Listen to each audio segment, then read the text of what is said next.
E para falar sobre o tema, nós trouxemos especialista do estúdio, né? Porque de peixe a gente só sabe que é bom, que é gostoso, pescamos pronto, né? De vez em quando e mais nada, né, Michael? E o melhor de tudo é quando ele está pronto, né? Quando servido, ele está prontinho, já servido no prato. Mas a gente trouxe hoje um engenheiro de pesca que vai falar com a gente sobre o tema. O Edilnei Frias está aqui com a gente hoje no estúdio. Edilnei, satisfação recebê-lo. Bom dia. Opa, bom dia. Bom dia a todos os ouvintes da Band. Satisfação é minha, é um prazer vir conversar com vocês sobre piscicultura. Ô Edilnei, primeiro, como é que surgiu aí o seu interesse pela piscicultura? Você se formou em engenharia de pesca, mas como é que surgiu o interesse por essa área específica? Na verdade, assim, como a maioria das pessoas, eu também gosto de uma pescaria, eu gosto de comer um peixe e tinha vontade de mexer com piscicultura. Aí tem um primo meu que ele é professor na própria universidade que eu estudei. Aí ele me convidou e falou, vem para a universidade fazer o curso de pesca. Foi onde apareceu a oportunidade, eu fui, estudei e hoje retornei para o município. Sua família é de Juína, dessa região aqui? Isso, de Juína, desde 82, 83 aí, que a gente já mora em Juína. Maravilha, então vamos lá, vamos falar sobre piscicultura. Primeiro, a gente estava até brincando aqui antes da gente entrar no ar, né, que a história do pescador, que é mentiroso, aquela coisa. É isso mesmo? Rapaz, existe vários tipos de pescador no Brasil afora e no mundo, né? Mas nem tudo é mentira. Algumas coisas que se conversam. Tem mentiroso em todas as profissões, né, Edilnei? Vamos deixar claro aqui para não criar problema com os pescadores. Ô, Edilnei, mas vamos lá. A nossa região tem vocação para a piscicultura? Tem. A nossa região tem um potencial enorme. Hoje, a gente está, vamos dizer assim, usando pouco desse potencial. Nós temos até pisciculturas hoje desativadas. Temos muitas áreas apropriadas para fazer a instalação de novas pisciculturas. Mas você fala que existem muitos desativados, que a nossa região ela favorece, mas por que há esse desinteresse? Um pouco, o pessoal tem desestimulado o preço da ração. Realmente está um preço um pouco alto. Outra, um local para fazer a comercialização em escala maior, que seria um frigorífico ou um abatedouro. E algumas pessoas em si, que a gente conversa, às vezes é problema com mortalidade, é problema com algum tipo de doença. Que na piscicultura é diferente da maioria das produções animais. Não é que você vê o animal quando está ficando doente. Então a gente precisa fazer todo um trabalho, desde a compra do alevino até o processo de venda, que é o que? Fazer uma análise da água, que é tratar o peixe com uma ração com a qualidade e o teor de proteína adequado para o tamanho que o peixe está. Com tudo isso a gente evita esse tipo de situação. Que a maioria das vezes, quando tem mortalidade, ou é a ração ou é o excesso de peixe no tanque. Coloca-se muito peixe num espaço pequeno. Isso, exatamente. Inicialmente, quando a gente compra esse peixe, cabe. Aí o peixe começa a crescer, ganha tamanho. Começa a ocupar espaço. Exatamente. Aí pode vir falta de oxigênio, pode vir um problema com fungo, com a bactéria. Outra coisa, nós estamos agora num período de chuvas. Esse período de chuvas normalmente costuma mudar a qualidade de água. Essa mudança pode trazer problemas à saúde do peixe, que acaba levando à mortalidade. Pode levar muita coisa para o rio, é isso?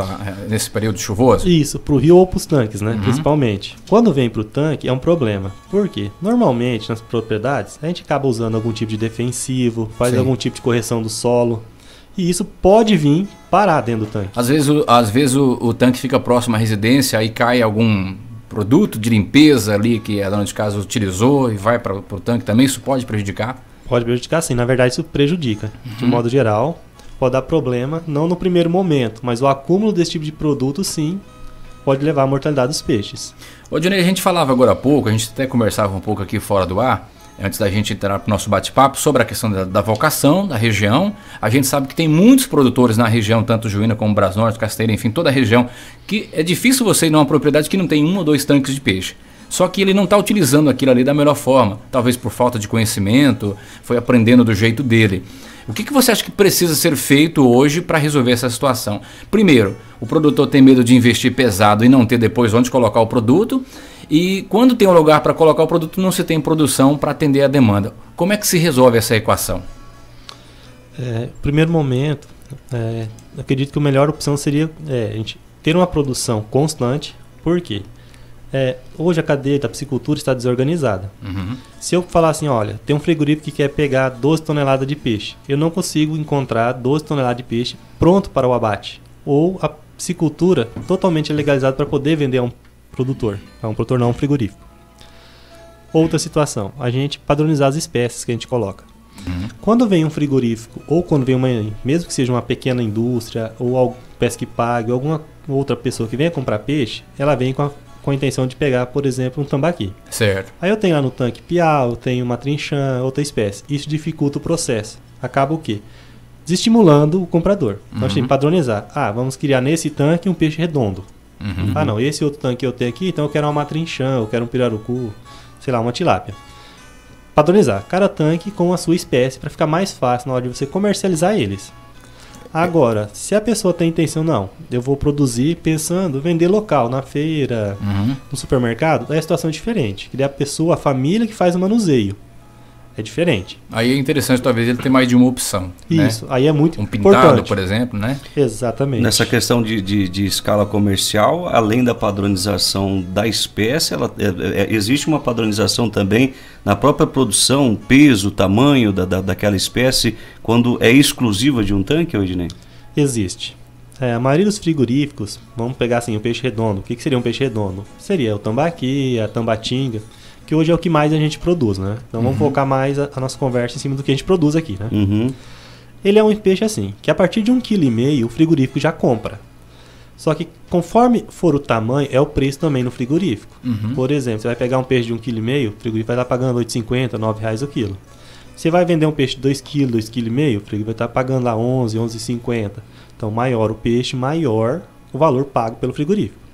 Porém, peixe muito grande, você vai gastar muito, vamos dizer peixe 3, 4 quilos, e o preço pago pelo frigorífico não compensa, pelo gasto. Sim. Compensa daí, por exemplo, você vender num frigorífico não, desculpa, num pesca e pague, numa lanchonete, alguém que quer um produto maior, diferenciado para atender o consumidor. Odinei, você falava há pouco sobre a questão aí da ração. Hoje eu acho que é o grande problema do piscicultor é de fato tratar os peixes para que eles cheguem a um tamanho aí comercial e depois vender ele no preço que está. Hoje compensa, por exemplo? Compensa. Ainda está compensando? Compensa. Mesmo a ração estando cara, compensa. Por quê?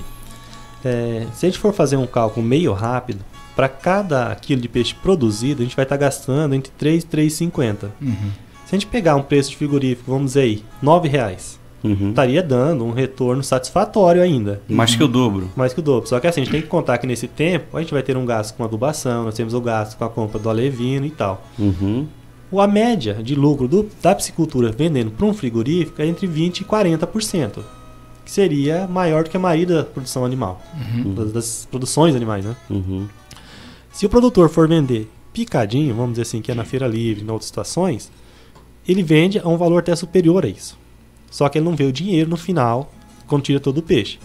Por quê? Normalmente, você vai lá e entrega 10 quilos num lugar, 15 no outro, 20 no outro. Você já passa no supermercado, paga uma conta, pega uma nova ração. Quando você chega em casa, muitas vezes você não separou o dinheiro para você comprar a ração novamente. Aí chegou no final do ciclo, o peixe não deu dinheiro. Talvez seria essa falta de controle financeiro. Aí já é um pouquinho de gestão. Isso, já entra na gestão. Agora, quando você pega e vende seu lote, que você tem lá, seja 500 quilos, 1.000 quilos, sei lá, 10.000 quilos de peixe, de uma vez, você vem com aquele montante, você consegue ver o resultado do seu trabalho. Agora, uma situação que é interessante, a gente fala aí sobre as espécies e essa forma de vender, de comercializar, mas no processo de início, por exemplo, aqui na nossa região é o tanque de terra, mas eu já vi tanques de alvenaria, de concreto. Na nossa região o essencial é o de terra mesmo, Odinei? Na verdade não. A gente teria que fazer o quê? Uma análise de cada propriedade. A propriedade, vamos dizer o seguinte, eu tenho duas propriedades, uma do lado da outra. Talvez uma seria ideal para mim fazer nesse tanque de terra. Mas na outra, às vezes pode ser por alguma questão ambiental, pode ser o tipo de solo, já não é. Aí entra essas outras formas. O de alvenaria, a gente pode fazer o suspenso, que é aquele de lona. Temos ainda os tanques redes, dependendo da propriedade, tem um volume de água armazenado que está lá improdutiva, que se pode utilizar. E tem ainda mais uma série de outras formas de se trabalhar de tanques ainda. Daí, dependendo do porte, da piscicultura e tudo, é um investimento. Oi, Johnny, essa questão ambiental não é um grande problema ainda na questão da piscicultura? Sim e não. Por quê? Se antes de construir a gente procurar orientação nos locais que são apropriados, não é problema. Uhum. O problema vem gerando na piscicultura é quando a gente construi... Hoje, por exemplo, o que não se pode fazer? Construir dentro de uma área de APP. Uhum. Na verdade, assim, há muitos anos não pode. Não se pode construir dentro de um leito de rio, não pode construir dentro de uma área não pode, alagada. por exemplo, pegar um rio, represar ele e criar peixe ali. Não, isso não pode. A lei não permite. Uhum. E quem o fizer, mais cedo ou mais tarde, será notificado. Uhum. Vai ser pelo órgão fiscalizador. O ideal é assim, construa fora da área da APP.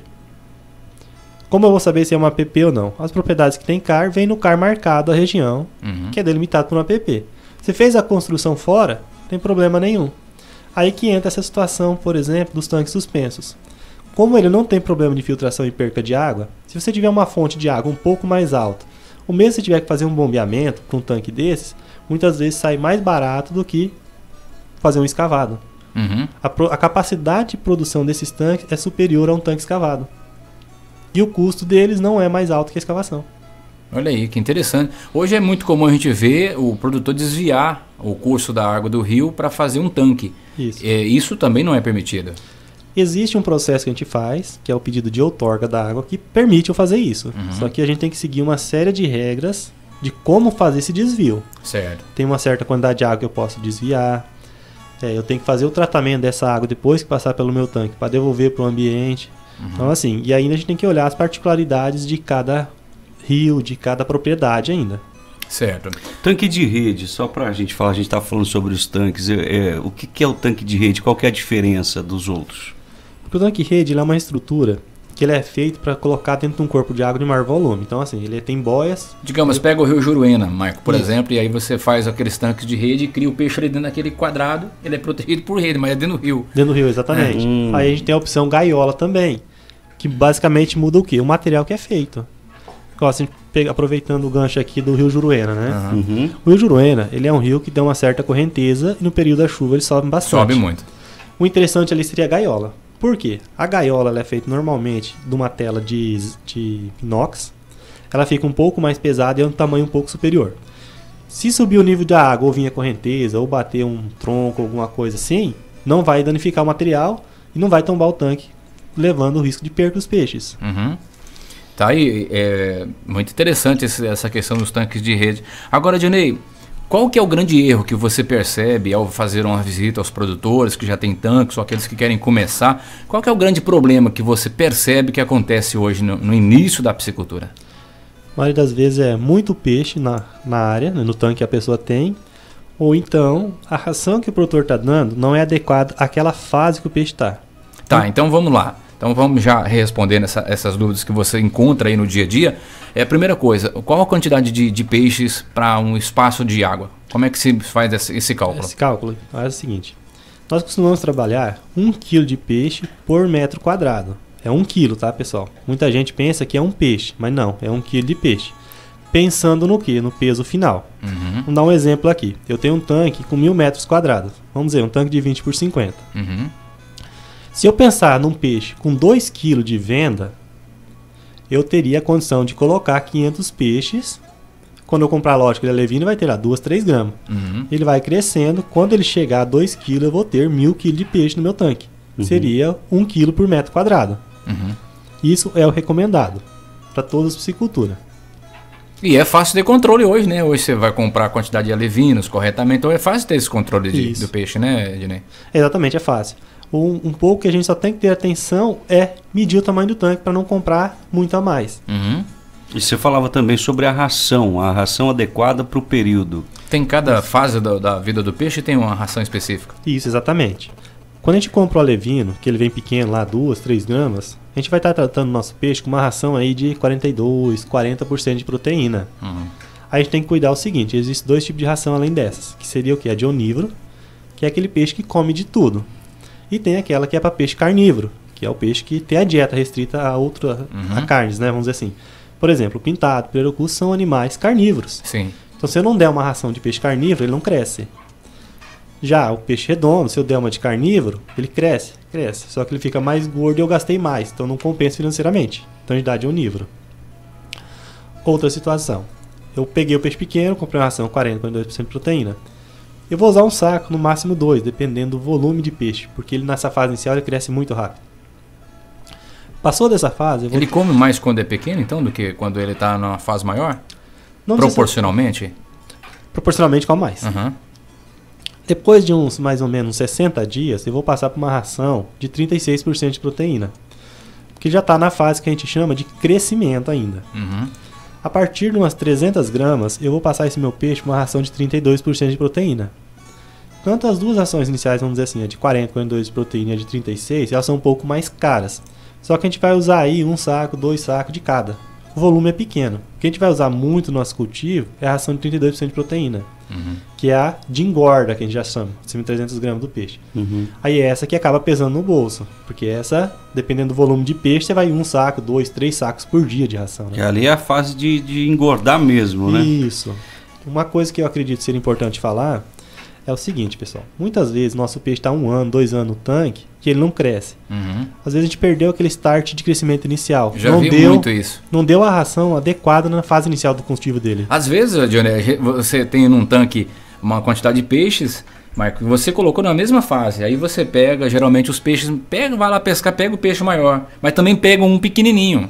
Ou seja, aquilo não se desenvolveu. E isso não se desenvolveu. Aí pode ser vários fatores. Pode até ser genético, ou pelo excesso de peixe, ele não teve oportunidade de comer igual aos outros.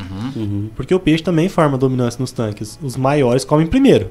Sempre. Aí os pequenos...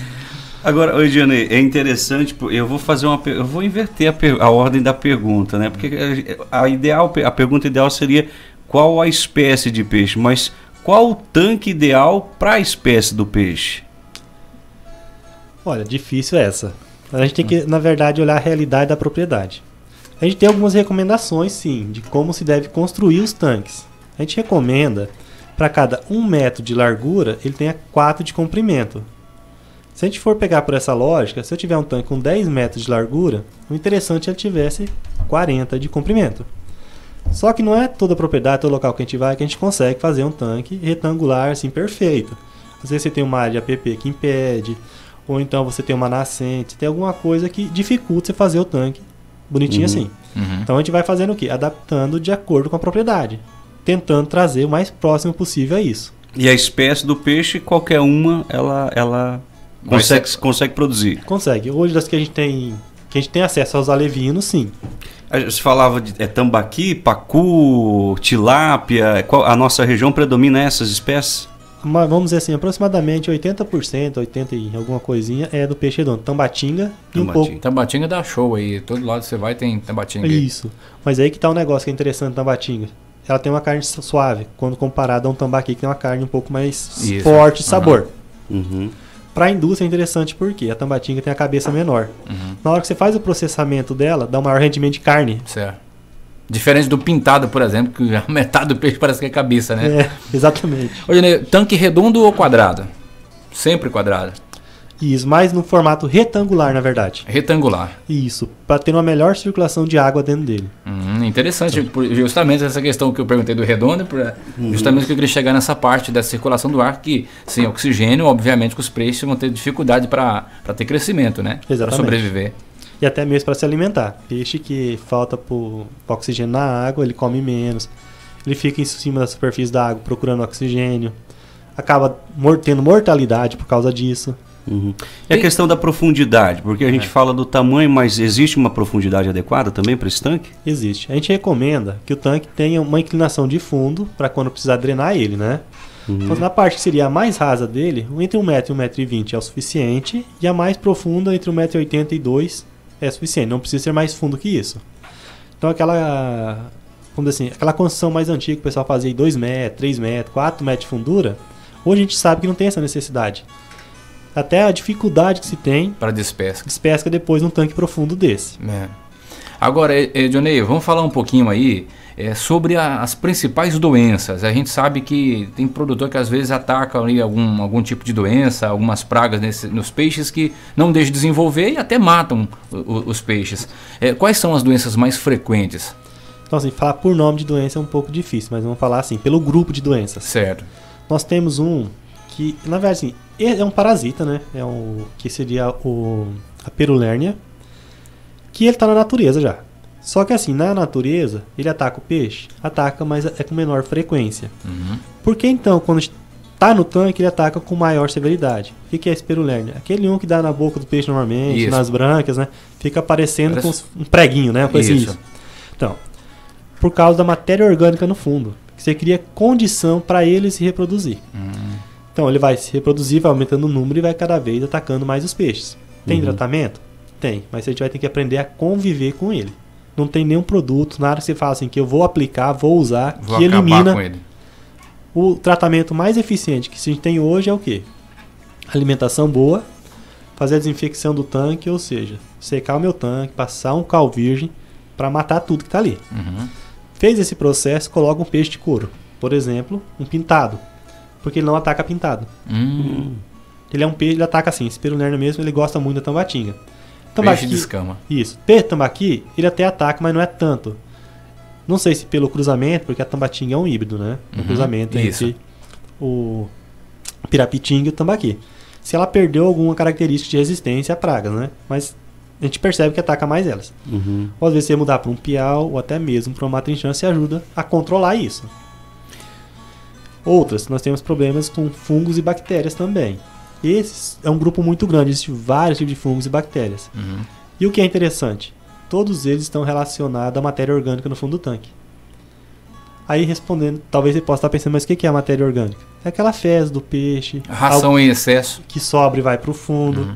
Às vezes eu tenho um tanque construído perto de um local cheio de árvores e cai as folhas ali dentro, depois afunda em decomposição. Tudo isso vai acumulando matéria orgânica.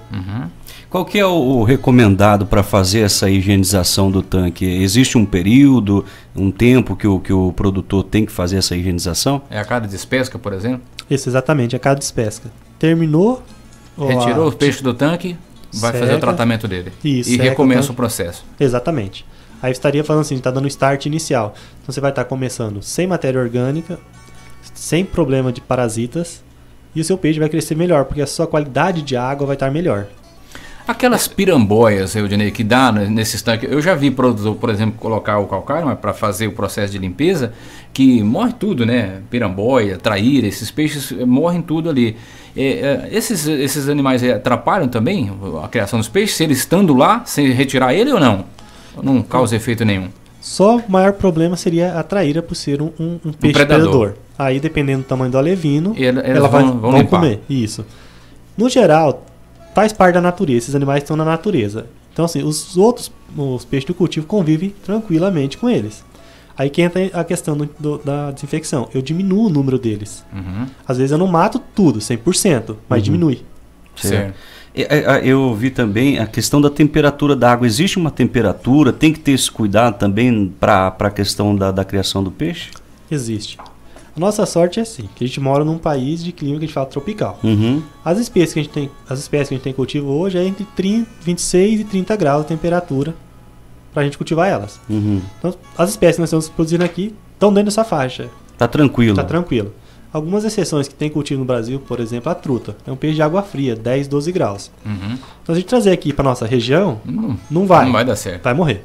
Agora, se eu estiver pegando um tambaqui, uma tambatinga, um pintado, pirarucu, é daqui. Então não tem problema nenhum. Ele está adaptado a essa condição. Eugênio, tem algum produto para melhorar a oxigenação na água, por exemplo? Porque às vezes o produtor faz um tanque num local que ele não tem boa oxigenação. E sem oxigênio os peixes não vão se desenvolver e vão morrer. O que tem que fazer para melhorar esse processo? Então aí existe pelo menos 2 a 3 formas. Uma é o uso de aerador. Só que o aerador a gente tem que calcular de acordo com o tamanho do viveiro para ver qual que vai comprar. O aerador ele é vendido por potência, desde 1/4 CV até 10 CV. É o que? Uma bomba? Espécie de um... Ele é um equipamento que serve para movimentar a água. Certo. Aí tem vários tipos. Tem um que é formado de bomba, tem um que é formado de chafariz, o que a gente chama de pá, que vai movimentar a água para incorporar oxigênio. Certo. Aí por que a gente tem que ver isso? Porque nós sabemos que a energia não está barata. E ao mesmo tempo que eu coloco um aerador, eu aumento a capacidade de produção do meu tanque de 4 até 6 vezes. Então eu posso produzir mais peixe no mesmo tanque para compensar isso. Se gasta com energia, né? Outra forma é usar um produto que a gente chama de probiótico. Aí existe vários aí no mercado. Não é um produto tão barato também. Porém, ele resolve o meu problema. Principalmente se eu tiver problema aí com amônia, nitrito. Você fez a aplicação desse produto na água, é questão de 1, 2 dias você já vê a água mudar totalmente. Aí assim, pessoal, você pode estar se perguntando, mas e qual que é a dosagem utilizada? Tem que ver qual produto você vai comprar. Conforme o fabricante e a quantidade. E tá lá no rótulo, muito bem explicadinho, como é que usa, como é que prepara para fazer a aplicação. Pelo seu conhecimento aqui da nossa região, você percebe a necessidade disso, do produto ou do equipamento, por exemplo, ou não, necessariamente? A maioria dos tanques sobrevive tranquilamente aí.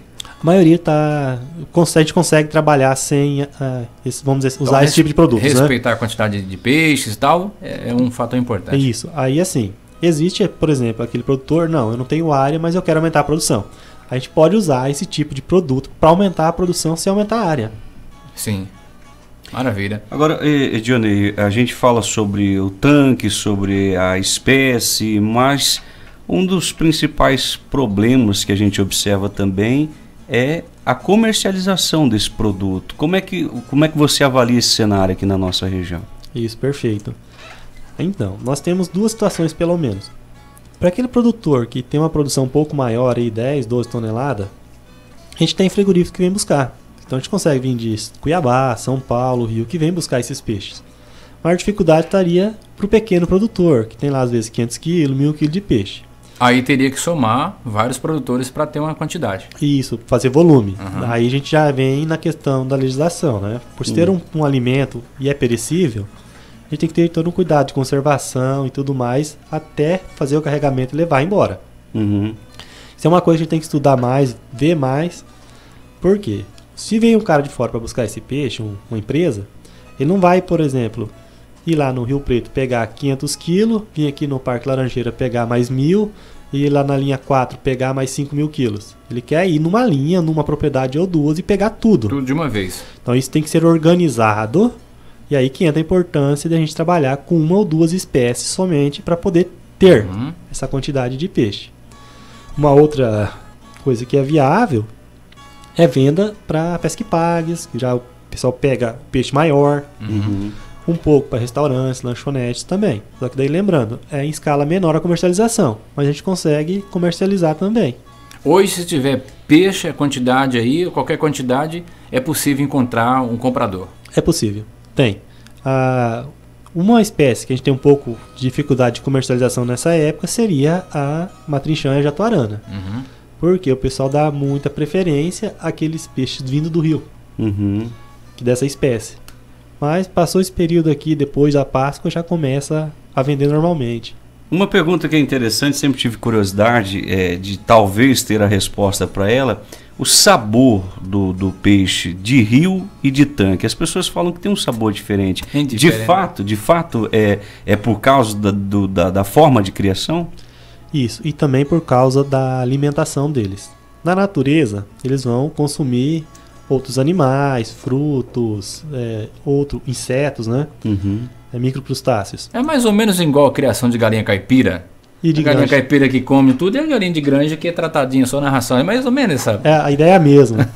Aí assim, no nosso tanque, nós temos duas situações. Primeira, se eu estou dando uma ração de qualidade, eu estou controlando a qualidade da minha água, eu não tenho o que a gente chama de off-flavor, que é o quê? Aquele gosto de barro na carne. Sim.